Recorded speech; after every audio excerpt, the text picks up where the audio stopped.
The Denver Broncos continue to move through one of the most demanding stretches of their season. While the absence of star cornerback Pat Surtain II remains one of the defining storylines surrounding the team, since Week 8 Surtain has been unavailable due to a pectoral injury that has limited him not only physically, but has also reshaped the identity and rhythm of the Broncos secondary. His presence has always been a stabilizing force on defense, a source of confidence for the coaching staff, and a player whose impact stretches far beyond simple statistics. When a defensive back of his caliber is missing, the ripple effect touches every layer of the defensive structure, from the pass rush to the assignment responsibilities of younger players who are suddenly thrust into heavier workloads. Surtain has already missed 3 consecutive games as he works to recover from the injury, and during this stretch the Broncos have been forced to adjust their defensive approach week by week. Before the bye week arrived, Surtain did not practice at all, and the team quickly ruled him out, a sign that the injury required careful handling.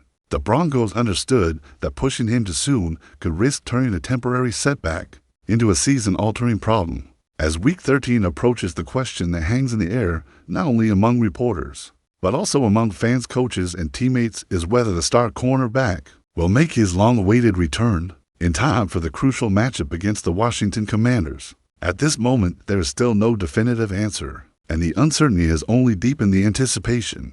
On Monday, head coach Sean Payton was asked directly about Surtain's status, and he chose to keep his comments guarded.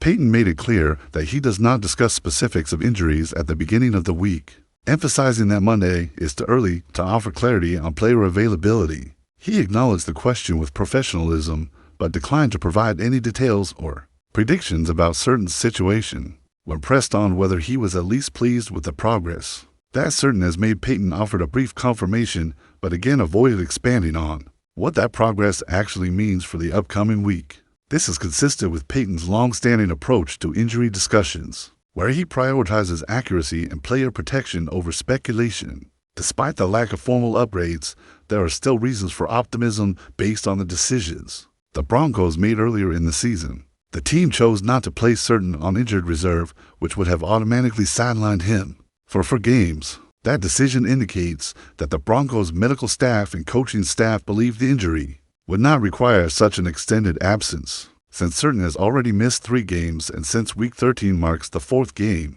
since the injury occurred, the timeline suggests that the Broncos initially expected him to return around this period. While this does not guarantee anything, it is a reasonable signal that Surtain is approaching the final stages of recovery. The next meaningful update on his status will come on Wednesday, when the Broncos release their first official injury report of the week. That report will finally reveal whether Surtain was able to practice even in a limited capacity, and will offer the first real indication of how realistic his return is for Sunday.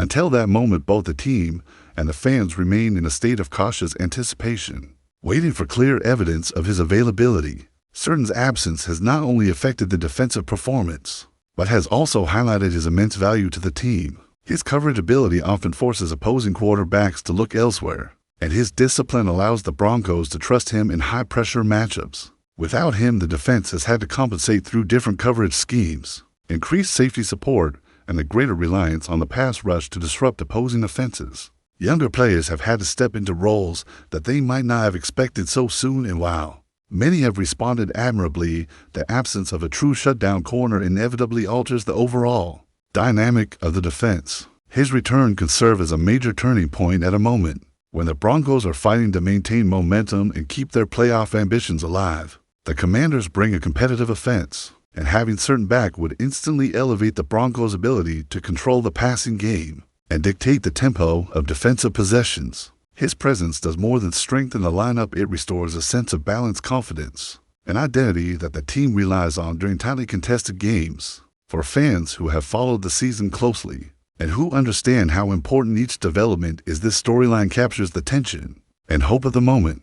As the Broncos push deeper into the final stretch of the season, every update, every practice rep, and every recovery milestone matters. If you want to stay connected to all of these shifting elements, if you want to follow every detail that shapes the future of this team, then supporting this channel matters more than you know. Liking the video helps bring more Broncos fans into the discussion, and subscribing ensures that you never miss any update, analysis, or breakdown as the season unfolds. This is where the community grows and where the story of the season is followed step by step. Now all eyes turn to Wednesday and to the question that has lingered for weeks. Will Pat Certain II finally return and reshape the Broncos' defense at the perfect moment? Or will the team need to push forward one more week without their top cornerback? The answer is coming soon, and when it does, it will carry major implications for everything that comes next.